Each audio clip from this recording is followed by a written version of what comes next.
se le concede el uso de la palabra al senador Zoé Robledo Aburto, del Grupo Parlamentario del Partido de la Revolución Democrática.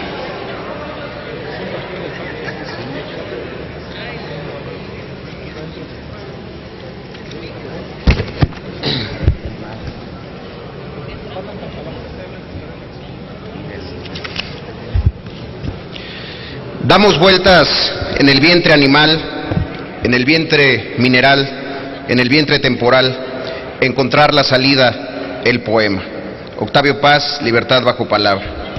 Con el permiso de esta presidencia, es un honor para mí, a nombre del Grupo Parlamentario del PRD, poder hacer uso de la palabra en esta tribuna, hoy que conmemoramos 100 años y un día del natalicio de Octavio Paz. Ahora que se cumplen 100 años de su nacimiento en aquella vieja casona de Mixcoac, en el Distrito Federal, recordamos al niño Paz, que liga su existencia a la biblioteca de su padre y a las andanzas infantiles con el abuelo Irineo Paz. Su padre y su abuelo, junto con la biblioteca y una tía que le enseñó francés, serán decisivos en la formación del poeta. Una formación que es libre y que es creativa. Una formación comprometida libremente con las causas esenciales del humanismo en el sentido pleno de este término. Octavio Paz Lozano no escribió una autobiografía, no hizo nunca una narración puntual de su vida, sino que se limitó a vivirla intensamente, aun cuando sus recuerdos constituyen un ingrediente esencial de lo que es su obra, particularmente de su poesía. De todas maneras, Octavio Paz reconoce el valor de su vida familiar y la relación de estas vivencias con buena parte de sus obras. El poeta, que nació hace 100 años, vio pasar ante sí una parte importante de la historia de México. Vio a los hombres colgados de los postes del telégrafo, con sus cuerpos vencidos y sus secuelas inquietantes. Vivió el autoritarismo del sistema político y percibió la aparición de los pasados, a veces festivos, a veces violentos, que resucitaban de nuestras complicadas pirámides en el tiempo. Vio, en el sentido de estudiarlo, el tiempo dorado de Sor Juana, con sus poemas referentes y sus cuestionamientos a las formas de la prédica cristiana, que en última instancia eran dudas sobre el fondo.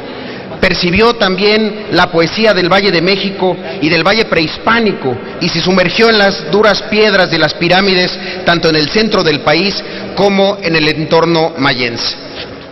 Octavio Paz exploró el tiempo dorado de los mexicas y fue testigo de la resurrección de los dioses guerreros y sanguinarios en aquella tarde de octubre de 1968. Hizo una poesía profunda y nos enseñó a valorar a los grandes poetas como Ramón López Velarde, lo mismo que a la poesía cósmica de Walt Whitman, y nos trajo noticias sobre Rubén Darío y de otros modernistas como Huidobro y de sus herederos mexicanos como Gorostiza. Paz fue uno de los grandes poetas mexicanos de todos los tiempos y un impresionante conocedor de la poesía universal. La poesía, esa pasión predilecta de Octavio Paz, fue para él un tema del que había que guardarme el mayor de los respetos, porque decía, la poesía es la pasión humana. Al descubrir y vivir las poesías, sustrajo de la palabra libre una visión de libertad de sus vivencias nacionales y del exterior. Decía que si los gobernantes, si los políticos leyeran poesía, quizá podrían ser hombres más justos. Con la libertad exploró nuestros diferentes tiempos e hizo una defensa monumental de la libertad. Tal es por eso se opuso sistemáticamente a toda clase de posiciones maniqueas, lo mismo de los ideólogos que de los teólogos. Para él, ser prisionero de la ideología era tan lamentable como serlo de las invocaciones teológicas. Para muchos mexicanos e innumerables extranjeros, el gran libro sobre México es El laberinto de la soledad. Como todo gran texto hecho de manera declarada por seres humanos, El laberinto es una reflexión discutible y ya muchas veces discutida. Nos habla de nuestra historia, que para bien o para mal es pariente del mito o de los mitos que nos siguen a todas partes. Para Octavio Paz, los mexicanos somos prisioneros de una soledad que nace de las nostalgias por un pasado y un lugar en el que alguna vez fuimos felices. Nunca se sabrá cuándo existió ese lugar, nunca se sabrá realmente si alguna vez existió este lugar perfecto y sagrado, ni dónde estuvo, pero la certeza que tenemos todos los mexicanos de que alguna vez existió nos lleva a esta angustia de buscarlo permanentemente. Por eso tenemos muchas cuentas pendientes con nuestros tiempos que ya se fueron. Por eso los mexicanos somos tan complicados. Por eso hay una huida permanente y una búsqueda cotidiana. El pasado nos persigue todos los días y a donde quiera y nos agrede permanentemente. Nos agrede como un recuerdo de lo que vimos y perdimos y nos impacta porque los males que debemos vivir sabemos la certeza de ellos. Cuentan en Estados Unidos que un boxeador que rechazó ir a la guerra de Vietnam fue victoriado como un héroe cuando portó la bandera norteamericana en una competencia deportiva. Otro norteamericano que decidió no ir a la guerra se convirtió en presidente de aquel país.